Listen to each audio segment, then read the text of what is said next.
Bonjour à tous, cette semaine dans Tour d'honneur, on continue notre tour d'horizon des disciplines à maintenant 6 mois des Jeux équestres mondiaux. Place cette semaine à la voltige. Dans quelques instants, on va parler notamment du travail de l'équipe de France de voltige, mais aussi du travail des chevaux. Mais avant d'aller retrouver nos invités, je vous propose de faire un petit état des lieux de cette discipline qui nous rapporte très souvent des médailles. La voltige, discipline sur laquelle la France peut toujours compter pour avoir des médailles. Et cette année, on peut légitimement en espérer plusieurs, surtout chez les hommes. Champion d'Europe en titre, Jacques Ferrari fait partie des grands favoris pour son premier titre mondial. Mais le champion du monde en titre, Nicolas Andréani, récent vainqueur de la finale Coupe du Monde, compte bien terminer sa carrière au sommet du podium, même si la concurrence va être de taille. Je ne crois pas avoir connu beaucoup de compétitions dans ma carrière où il y aura autant de concurrence chez les hommes. Il y a vraiment de la concurrence. Déjà, rien que chez les Français, on est 3 à pouvoir monter sur la boîte. 3 Français, Kari Van-Oes a aussi sa carte à jouer. J'ai moins de pression que les autres, je dirais peut-être. Parce que les autres ont chacun un titre. Nico, champion du monde, Jacques est champion d'Europe. Moi, j'ai eu une médaille au championnat du monde. Donc au final, je suis un peu celui qu'on n'attend pas trop, quoi. Et si on se prend à rêver, on peut même imaginer un podium 100% français. Chez les femmes, c'est encore compliqué, mais certaines de ces jeunes filles y vont surtout pour prendre de l'expérience. Mais ça fait quand même 11 ans maintenant qu'on attend une médaille chez les femmes depuis le bronze européen de Maude Boussignac-Dumont. La voltige féminine au niveau international a énormément évolué depuis mon époque, énormément.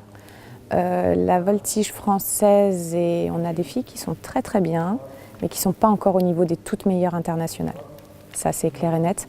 Par contre, on a 3-4 filles qui sont très bien et des jeunes espoirs qui sont encore mieux et qui vont venir, je pense, les prochaines années concurrencer les toutes meilleures. Si une autre médaille est possible pour la France, ce sera avec l'équipe. Puis surtout qu'on va jouer à domicile là, cette année, donc on va essayer de marquer le coup. Performante cet hiver, cette équipe des écuries de la Cigogne, déjà médaillée en championnat, a aussi de vraies chances en Normandie dans 6 mois. Et après cette revue des troupes, je suis donc avec Davy Delair. Davy, bonjour. Bonjour Mélie. Alors, on a vu évidemment que chez les garçons, on attendait beaucoup de nos 3 garçons pour les Jeux mondiaux. Chez les filles, on est encore dans une phase de préparation, on va dire, pour les prochaines échéances. Mais je voudrais qu'on parle un peu plus de l'équipe, nous, parce que c'est vrai qu'on n'en parle pas très souvent. On ne les a pas vus pendant la Coupe du Monde. Peut-être pas assez d'ailleurs. Peut-être pas assez d'ailleurs. On les a pas vus pendant la Coupe du Monde, mais ils ont quand même fait des très bons résultats cet hiver sur des CVI. Cette équipe de la Cigogne, avec un cheval en plus qui tourne très bien. Alors où est-ce qu'on en est en ce début d'année avec cette équipe? Alors l'équipe a effectivement tourné un petit peu cet hiver. La priorité, c'était vraiment d'avoir un gros travail sur les imposés. Parce qu'on s'aperçoit sur les années précédentes qu'on part toujours un petit peu loin, qu'il faut qu'on cravache derrière pour aller chercher les nations qui sont devant. Alors ça a fonctionné puisqu'ils sortent avec 2 médailles en 2012 et 2013, championnat du monde, championnat d'Europe. On est très fort sur le libre. Oui, et puis on a une arme de guerre qui s'appelle Vatriano, et c'est vrai que le cheval sort vraiment du lot sur le plateau, et c'est un vrai plus. C'est-à-dire qu'avant même de poser les mains sur le surfait, on sait que déjà, sur la moyenne générale du livre, on part avec 3 ou 4 dixièmes d'avance sur les autres équipes. Alors ça ne durera peut-être pas toute la vie, on sait qu'on a des nations en face qui préparent des chevaux. Voilà, donc il fallait vraiment qu'on ait ce travail sur les imposés et qu'on puisse partir, alors sans sortir en tête sur les compétitions, on sait que ça va être dur, il y a un plateau qui est très relevé, mais au moins coller un peu plus à la roue. Donc c'est le travail qu'on est en train de faire actuellement, qui fonctionne pas trop mal que ça, et on sent que voilà, il y a des prémices qui commencent à venir, qu'il y a une homogénéité de l'équipe qui sera plus importante, je pense. Et en parallèle de ça, on travaille sur la composition du libre. Alors ça se fait à 99% dans leurs écuries, à Agno. Donc en Alsace, voilà, sous couvert de Cédric Cotin, qui est l'entraîneur sur place. Nous, on essaye de les regrouper autant que possible sur le pôle. On se déplace également, que ce soit Samuel Dumont ou moi-même, aux écuries pour qu'on puisse travailler un peu avec eux, les voir sur Vatriano.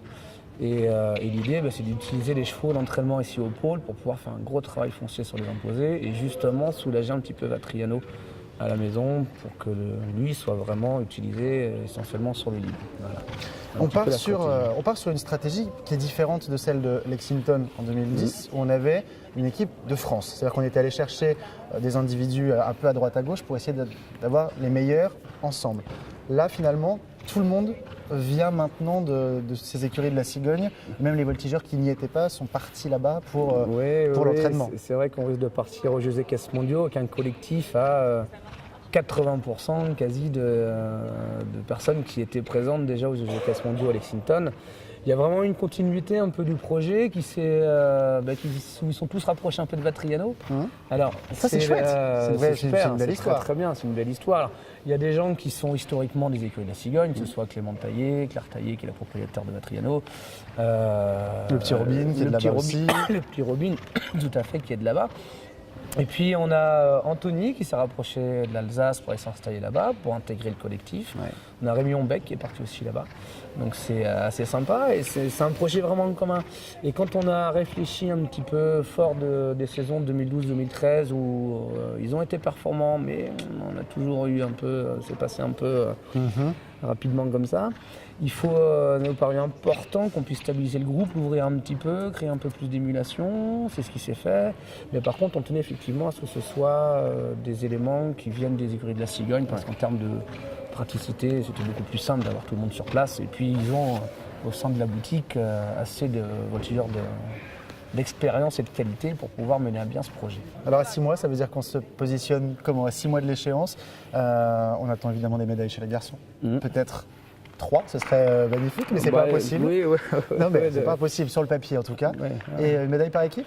Le rêve, ce serait d'avoir 4 médailles? C'est le souhait, effectivement, que cette équipe aille chercher des médailles. On en a déjà 2. On va essayer de faire changer les couleurs, ce serait bien. Jusqu'à présent, on a eu un championnat du monde en France, on a rentré avec 3 médailles. Donc, voilà. Ouais, ça nous a pour l'instant porté chance. Donc on espère que ça va continuer comme ça. Bon, en tout cas, on fait tout pour.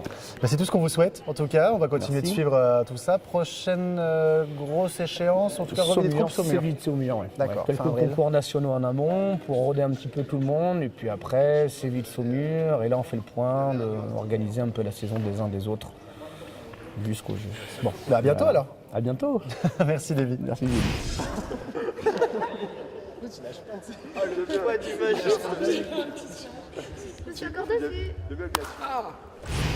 Et pour continuer l'émission, je suis maintenant avec François Attimont. Bonjour François. Bonjour Mehdi. François, on te connaît comme étant le longeur de Poivre Vert, le cheval de Jacques. Tous les 3, vous étiez champions d'Europe l'année dernière, parce que le longeur est aussi médaillé en voltige. On a tendance à oublier un petit peu ce rôle de longeur, qui est évidemment très proche du cheval. Et ça tombe bien parce qu'avec toi, je voudrais qu'on aborde cette question du travail du cheval, et notamment du travail de Poivre. Je crois que toi, tu travailles beaucoup à cheval et tu ne fais pas que longer le cheval. Oui, moi je travaille, je monte le cheval tous les jours, 1 heure, 1 heure et demie, parfois 2 séances de 45 minutes. En gros, il est sorti 2 heures de son box. En compétition, on a aussi tout un protocole d'1 heure et demie le matin et de 3 quarts d'heure l'après-midi avant la compétition. Et puis effectivement, le longeur, il est partie intégrante du trio. Alors comme tu le rappelais, il est champion d'Europe, oui. Ouais. C'est comme le batteur ou le bassiste d'un groupe de rock. Voilà, c'est le forgeron du rythme. On n'est pas là pour être dans la lumière, on n'est pas là pour être sur le premier plan de la scène. Maintenant, on est quand même indispensable et participant de la perf. C'est une notion de trio, quoi. C'est une équipe. Comment est-ce que tu vas travailler le cheval pour l'améliorer? Parce que j'imagine qu'un bon cheval de voltige, alors on sait qu'il doit déjà avoir un peu de taille, on les voit tous assez. Aujourd'hui, c'est moins la tendance, mais c'est assez juste. Et surtout avec un dos très fort. Un dos très fort, capable de supporter des temps d'entraînement assez prolongés. Principalement à gauche, donc on a tout un travail de prophylaxie à faire monter, donc pour rééquilibrer les chevaux, essayer de les garder, de les faire perdurer le plus longtemps possible dans le respect de son intégrité physique. Ça, c'est vraiment notre premier travail. Le deuxième travail, comme tu le disais, c'est optimiser la qualité de galop. Et puis le travail fondamental, au-delà de la note, c'est de mettre le cheval dans les bonnes dispositions pour l'athlète. C'est-à-dire qu'aujourd'hui, je travaille avec Jacques Ferrari depuis 7-8 ans, quelques années. On a façonné poivre vert pour que Jacques soit performant. Avec Poivre, quel genre de travail tu vas faire? Tu dis que tu le montes, tu le sors 1 ou 2 fois par jour, mais voilà, quel genre de travail tu vas faire avec ce déjà, cheval? le travail avec Poivre, il est fait en connivence avec Sébastien Langlois, qui est préparateur des chevaux. Ouais. Donc au quotidien, moi je travaille avec Seb. Donc on a un regard C'est bien, parce qu'on fait croiser vos regards sensiblement aussi. identique. Maintenant, Vous lui, avez il a déjà pied, travaillé voilà. ensemble Ça aussi, fait donc, des années qu'on travaille ensemble avec Seb. Donc on se connaît par cœur et il connaît le cheval par cœur et on sait aussi ce qui fonctionne sur ce cheval-là. Concrètement, Poivre, il est monté, voilà, 3 quarts d'heure. De toute façon, il faut au moins un trotting ou 2 par semaine. Plus une séance qui sort de l'ordinaire. Ça peut être un peu de cross.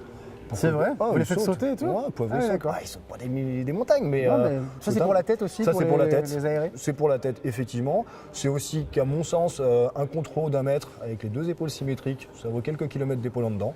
Donc ça lui fait du bien aussi d'aller faire un petit peu de cross, de monter des petites marches, des descentes, des arrêts dans les descentes, voilà, un peu d'extérieur. Donc ça, il le fait cross ou obstacle 1 fois par semaine, tu vois, ou un peu de gymnastique sur une petite ligne d'obstacle. C'est pas des hauteurs, on n'est pas... Mais bon, il aime bien ça. Et puis après, voilà, il y a tout un travail monté, un travail à pied également, qu'on fait avec Seb. Donc avec le filet, une baguette, tac tac tac pour lui apprendre, ou remettre un peu la hauteur, retravailler les épaules, un peu de mobilisation de derrière. Voilà, Donc c'est très varié en fait le c'est travail hyper d'un cheval varié. de voltige. C'est hyper varié. Le travail d'un cheval de voltige, c'est hyper varié, considérant que tout ce qui est bon pour réussir à galoper bien pendant 2 minutes, on est preneur, quoi. Donc après voilà, le but c'est de pas de les blaser, le but c'est d'arriver à économiser un petit peu son cheval et puis de voir sur plusieurs années, plusieurs mois, plusieurs années, qu'on arrive aussi à pas avoir de chevaux qui se lassent, de chevaux qui s'ennuient dans le travail. Et puis la voltige, ça représente 1 à 2 séances par semaine, pas plus. Merci beaucoup, Merci à François. toi. On te laisse parce que je crois qu'il va falloir Oui, que tu il faut que ailles j'aille, travailler un j'aille peu longer un justement. autre cheval, voilà. Donc Sors bon. bon travail, Merci bonne beaucoup, saison, Mehdi. puis on se revoit avant les Jeux mondiaux. Eh ben écoute, avec plaisir. Merci. Merci. Les gars, c'est les jeux mondiaux, on sourit, hein.